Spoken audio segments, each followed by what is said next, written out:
हे investor, मैंने जो Paradip phosphate limited के ऊपर डिटेल रिसर्च किया है उसे आपको बताऊंगा और 10 अगस्त को जो न्यूज आई है इस कंपनी के रिगार्डिंग उसे भी डिस्कस करेंगे।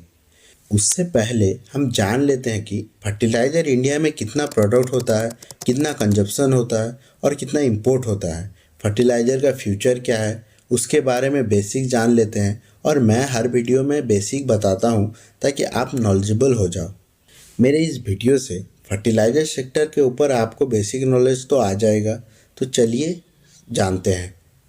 एग्रीकल्चर को इंडिया का बैकबोन माना जाता है। इंडिया का ऑलमोस्ट 58% पॉपुलेशन डायरेक्ट और इनडायरेक्टली एग्रीकल्चर पे डिपेंडेंट है। एग्रीकल्चर का जीडीपी कंट्रीब्यूशन 17.8% है। जब इंडिया में ग्रीन रेवोल्यूशन आया तब इस रेवोल्यूशन ने बहुत सी चीज़ लाइक पेस्टिसाइड, वुडिसाइड और फर्टिलाइज़र पे फोकस किया। इस रेवोल्यूशन के बाद से ही इंडियन फर्टिलाइज़र सेक्टर में ग्रोथ देखने मिला। ईयर 2021 से 26 तक इंडिया का फर्टिलाइज़र एस्टिमेटेड सीएजीआर है 11.9%। 2020 में फर्टिलाइज़र मार्केट का वैल्यू 887 बिलियन इंडियन रुपीस था, जो कि 1131 बिलियन हो जाएगा 2027 तक। फर्टिलाइज़र एक रोल प्ले करने वाला है इंडियन इकोनॉमी में। वर्ल्ड में फर्टिलाइज़र कंजप्शन की बात करें तो मक्के की खेती में सबसे ज़्यादा फर्टिलाइज़र कंजप्शन होता है। ये अराउंड 16.2% है और दूसरे नंबर पे गेहूं है जिसका परसेंट 15.3 है और थर्ड में चावल है जिसका कंजप्शन 13.7% फर्टिलाइज़र यूज होता है। और इसके रिगार्डिंग देखा जाए तो इंडिया मक्के के प्रोडक्शन में 4 नंबर में है, गेहूं के प्रोडक्शन में दूसरे नंबर और चावल के प्रोडक्शन में दूसरे नंबर में है in world rank. India world में तीसरे नंबर पे है फर्टिलाइज़र प्रोडक्शन करने में, बट कंजप्शन की बात करें तो इंडिया दूसरे नंबर पे है फर्टिलाइज़र कंजप्शन में। इंडिया में कुल 42.59 मिलियन टन फर्टिलाइज़र प्रोडक्शन हुआ और इसका डिमांड ज़्यादा होने की वजह से 18 मिलियन टन इंपोर्ट हुआ। अगर हम रुपीज़ के हिसाब से देखें तो 2020 में 528.17 बिलियन इंडियन रुपीज़ का फर्टिलाइज़र इंपोर्ट हुआ। तो आप सोचते होंगे कि बिलियन ऑफ रुपीज़ का इंपोर्ट क्यों होता है और कैसे ये फ्यूचर में इंपोर्ट कम हो सकता है। हम ये भी थोड़ी देर में ही जानेंगे। उससे पहले जान लेते हैं कि कितना डिमांड है, कितना प्रोडक्ट होता है और कितना इंपोर्ट होता है।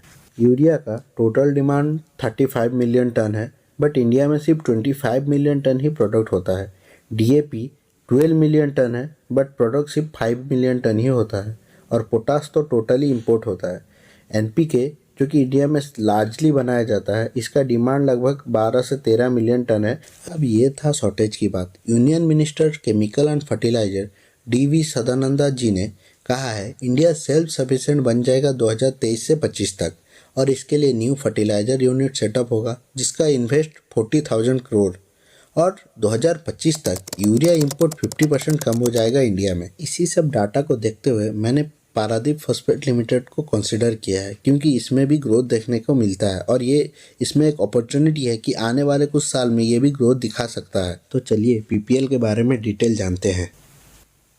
पीपीएल का सेटअप 1981 में हुआ जो कि एक जॉइंट वेंचर था government of India and republic of Nauru के बीच में। ये फर्टिलाइजर प्लांट उड़ीसा स्टेट में है। 2002 में पारादीप फॉस्फेट लिमिटेड एक पब्लिक सेक्टर बन गया जब गवर्नमेंट ऑफ इंडिया ने अपना 80% stake Zuari Maroc phosphate private limited पे अपना स्टेक लिया।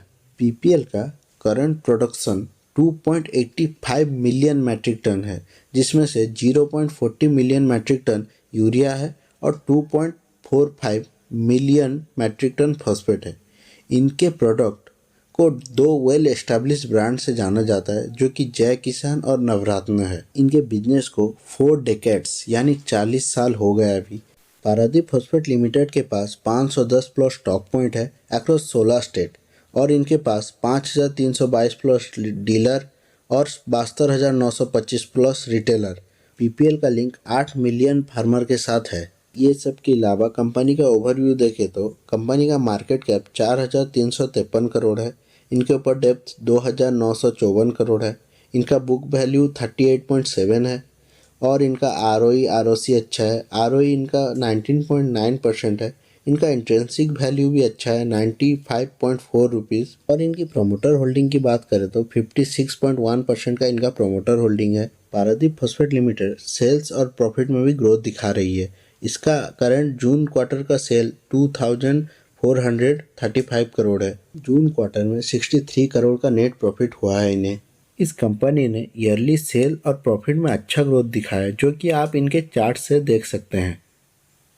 रिसेंटली पीपीएल का आईपीओ आया था। इस फंडिंग से पीपीएल ने एक्विजिशन किया था गोवा के प्लांट में, और गोवा का प्लांट का कैपेसिटी 1.2 मिलियन मैट्रिक टन है, जिसे डिवाइड करें तो 0.8 मिलियन मैट्रिक टन फॉस्फेट है। 10 अगस्त को एक न्यूज आया कि पीपीएल ने गोवा के प्लांट में प्रोडक्शन स्टार्ट कर दिया है। इन्होंने एनपीके ए और एनपीके बी का प्रोडक्शन स्टार्ट किया है। ये था पारादीप लिमिटेड के बारे में डिटेल। अगर आपको इन्वेस्ट करना है तो आप खुद से रिसर्च करके इन्वेस्ट करें। इंडियन एग्रीकल्चर एक फास्ट ग्रोइंग सेक्टर है। गवर्नमेंट ऑफ इंडिया का सबसे ज़्यादा फोकस एग्रीकल्चर में है। तो आपको अगर फर्टिलाइज़र पे इन्वेस्ट करना है तो आप अपने हिसाब से रिसर्च करके इन्वेस्ट करें। और लास्ट में मैं बस यही बोलूँगा कि ये आपका हार्ड अर्न मनी है, तो आप सही स्टॉक पे सही रिसर्च करके इन्वेस्ट करें। और अपना वैल्यूएबल टाइम देने के लिए शुक्रिया। मिलते हैं अगले वीडियो में।